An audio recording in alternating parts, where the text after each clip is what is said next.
European Clasico is back. Real Madrid বনাম Bayern Munich, এই ব্যাটেলটা দেখার জন্য গোটা ফুটবল বিশ্বের চোখ অধীর আগ্রহে অপেক্ষা করছে। বলা চলে ফাইনালের আগে একটা ফাইনাল অনুষ্ঠিত হতে যাচ্ছে। প্রথম লেগ সান্তিয়াগো বার্নাব্যুতে, সেকেন্ড লেগ আলিয়াঞ্জ এরিনায়।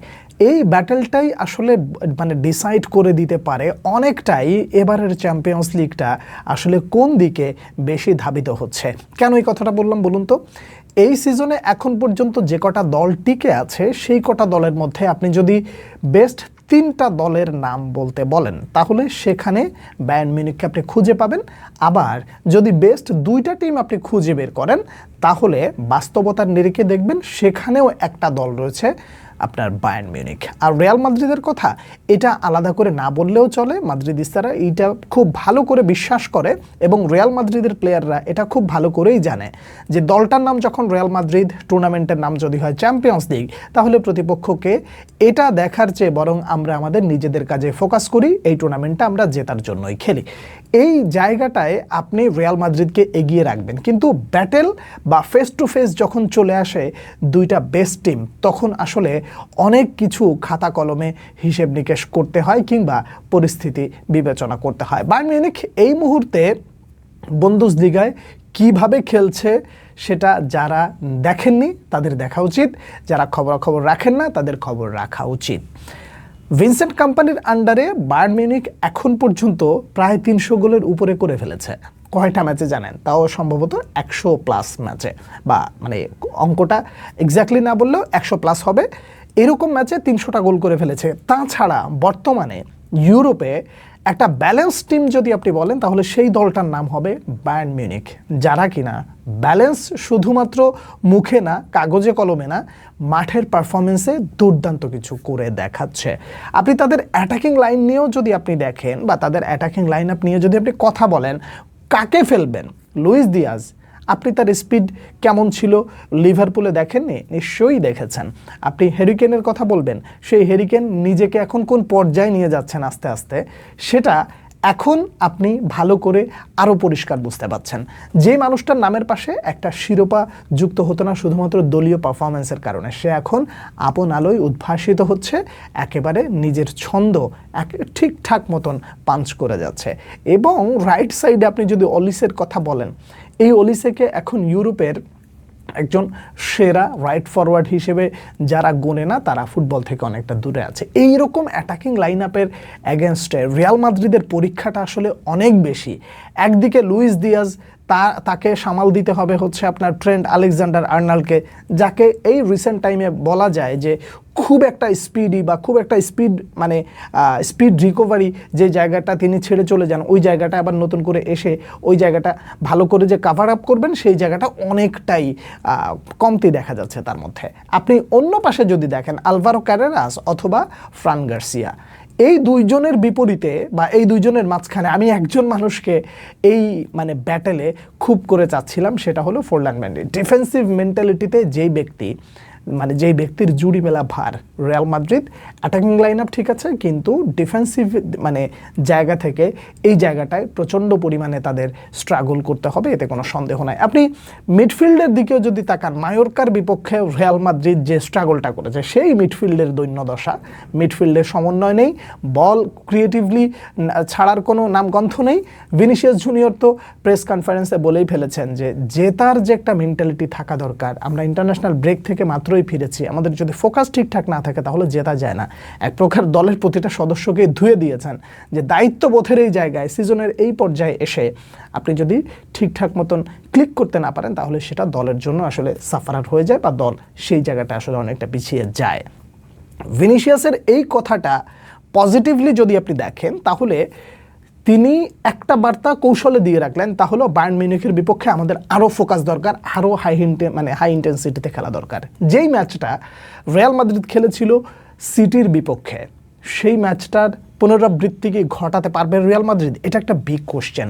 দেখুন, রিয়াল মাদ্রিদ চ্যাম্পিয়ন্স লিগে ভালো খেলে, রিয়াল মাদ্রিদ চ্যাম্পিয়ন্স লিগের রাজা, খেলা হবে সান্তিয়াগো বার্নাব্যুতে, এই সব কথার যৌক্তিকতা রিয়াল মাদ্রিদ প্রমাণ করে দিয়েছে। কিন্তু প্রতিপক্ষ যখন বায়ার্ন মিউনিখ হয় তখন আপনাকে কিছুটা সমীহ করে তারপরে কথা বলা উচিত বা তাদের প্রতি যথেষ্ট সম্মান রাখা উচিত, কারণ তারা এই রিসেন্ট টাইমে যেই ধরনের ফুটবল খেলছে আপনি তাদেরকে ছোট করে দেখতে পারবেন না বা দেখার সুযোগটাও নাই।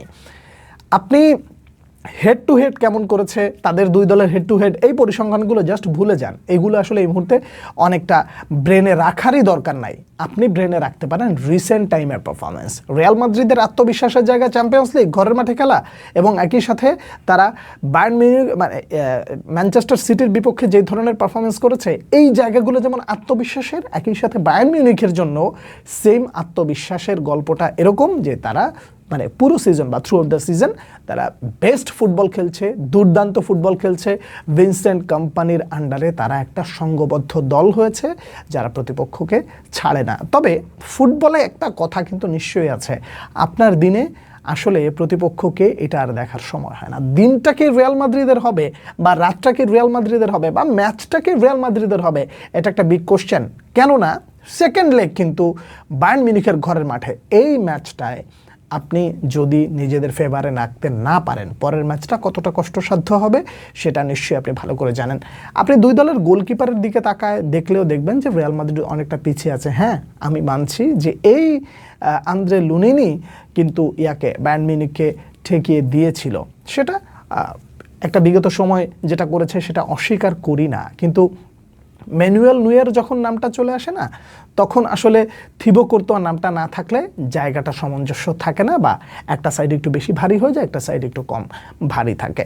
তো এই সব কিছু মিলিয়ে বায়ার্ন মিউনিখের গোছালো ফুটবলের অ্যাগেনস্টে রিয়াল মাদ্রিদের ইতিহাস, ঐতিহ্য, নাম, টুর্নামেন্ট, এই সব কিছু এক করে রিয়াল মাদ্রিদের প্লেয়াররা যদি ঠিকঠাক মতন ক্লিক করতে পারে, তাহলে ম্যানচেস্টার সিটির মতো আরও একটা স্মরণীয় রাত, বরণীয় রাত এবং মনে রাখার মতো রাত মাদ্রিদিস্তাদের উপহার দিতে পারে মাদ্রিদের প্লেয়াররা। আর যদি সেটা না হয় তাহলে রিয়াল মাদ্রিদ একদম খালি হাতে সিজন শেষ করবে, এটা এক প্রকার বলা যায়। হ্যাঁ, দুটো লেগের খেলা, তো এখন এই লেগে রিয়াল মাদ্রিদ ভালো করলো না, পরের লেগে ভালো করতে পারে, এই ব্যাপারগুলোকে অস্বীকার করি না, কিন্তু আপনাকেও তো মানতে হবে যে রিয়াল মাদ্রিদ যদি নিজেদের ঘরের মাঠে একটা অ্যাডভান্টেজ পেয়ে থাকে, তাহলে সেই অ্যাডভান্টেজটা কিন্তু বায়ার্ন মিউনিখের ঘরের মাঠেও তারা সেটা নেবে। সো দুটো লেগ মিলিয়ে রিয়াল মাদ্রিদকে দুর্দান্ত কিছু উপহার দিতে হলে দুর্দান্ত ফুটবলটাই খেলতে হবে, এর বিকল্প কোনো কিছু নেই। আর যদি রিয়াল মাদ্রিদ এই বায়ার্ন মিউনিখের বিপক্ষে হেরে যায়, তাহলে খালি হাতে ফেরা ছাড়া আর কোনো উপায় নেই। তার কারণ সর্বশেষ বার্সেলোনা যেই ম্যাচটা খেলেছে, যুক্তিতর্কের বাইরে রেখে আপনি সব কিছু আলাদা করেন, বার্সেলোনা লা লিগা আতলেটিকো মাদ্রিদের বিপক্ষে যেই ধরনের ম্যাচটা খেলেছে, এখন পয়েন্টের ডিফারেন্সটা যত, তাতে করে খুব বেশি কষ্ট ছাড়াই আমি ব্যক্তিগতভাবে মনে করছি, আমার ধারণাটা ভুলও হতে পারে, যে বার্সেলোনা লিগ টাইটেলটা জিতে যাচ্ছে। যদি তাই হয়ে যায় আর বায়ার্ন মিউনিখের বিপক্ষে রিয়াল মাদ্রিদ যদি হেরে বিদায় নেয়, তাহলে তো খালি হাতে ফেরা ছাড়া আর কোনো উপায় নেই। বিশ্বকাপের আগে রিয়াল মাদ্রিদের ইতিহাস আছে খুব সুন্দর, 2014তেও ইতিহাস আছে, তারপরে 18তেও ইতিহাস আছে, 22এও ইতিহাস আছে যে তারা পরপর বিশ্বকাপের বছর চ্যাম্পিয়ন্স লিগ জেতে। এইটা কি আসলে সত্য হবে কিনা সেটা সময়ের উপরে ছেড়ে দেওয়া হোক। আর একই সাথে বলে নিতে হয়, এই ব্যাটেলটা যদি রিয়াল মাদ্রিদ জিতে যায়, তাহলে তাদের প্রতি তাদের আত্মবিশ্বাস এবং এই টুর্নামেন্টের দিকে বেশি ফোকাস করা, সব কিছু মিলিয়ে একটা অন্যরকম আবহ তৈরি হবে রিয়াল মাদ্রিদের মূল স্কোয়াডে বা পুরো একাদশের মধ্যে। তার কারণ এই ব্যাটেল জিতে গেলে পরবর্তী ম্যাচটাই কিন্তু রয়েছে পিএসজির বিপক্ষে, যদি খুব বেশি অঘটন না ঘটে বা লিভারপুল পিএসজির মধ্যকার যেই ব্যাটেলটা চলছে বা ব্যাটেলটা হবে, সেখানে এক্সপেক্টেডলি ধরে নেওয়া যায় যে লিভারপুল সেই জায়গায় পিএসজিকে বিট করতে না পারার সম্ভাবনাই বেশি। তো এই জায়গাগুলো নিয়ে যখন আপনি দেখবেন, তখন পিএসজিকে হারানোর রসদ যদি আপনি খুঁজে পেতে চান, তাহলে বায়ার্ন মিউনিখকে হারাতে হবে এবং একই সাথে ভালো একটা ফুটবল উপহার দেবে। অনেকগুলো কথা আমি আপনার সামনে তুলে ধরলাম, আপনি কোন কোন জায়গায় মানে রিয়াল মাদ্রিদকে এগিয়ে রাখছেন, কোন কোন জায়গায় বায়ার্ন মিউনিখকে আপনি এগিয়ে রাখছেন, এই জিনিসগুলো আমি আপনার কাছে প্রশ্ন রেখে গেলাম। রিয়াল মাদ্রিদ গোলকিপিংয়ের জায়গা থেকে বা কি বলে বায়ার্ন মিউনিখ গোলকিপিং জায়গা থেকে, ডিফেন্সে, মিডফিল্ডে, অ্যাটাকিংয়ে কোন কোন জায়গায় বায়ার্ন এগিয়ে, এই ব্যাপারগুলো নিয়ে যদি আপনি আমাকে বলেন, তাহলে অবশ্যই আমি আপনার এই প্রশ্নের উত্তরটা দিব। খালি চোখে দেখলে বায়ার্নকে অনেক এগিয়ে মনে হবে, কিন্তু ওই যে শুরুতে বললাম, টুর্নামেন্টের নাম যখন চ্যাম্পিয়ন্স লিগ আর দলটার নাম যখন রিয়াল মাদ্রিদ, তখন অসম্ভব বলতে অনেক কিছুই তারা তাদের সিলেবাসে রাখতে চায় না। কি হবে ম্যাচের প্রেডিকশন এবং কারা কোন কোন জায়গায় এগিয়ে আছে সেই প্রশ্নগুলো আপনার কাছে রেখে আজকের মতো এখান থেকে বিদায় নিচ্ছি। আবারও দেখা হচ্ছে, সে পর্যন্ত অনেক অনেক ভালো থাকবেন। আল্লাহ হাফেজ।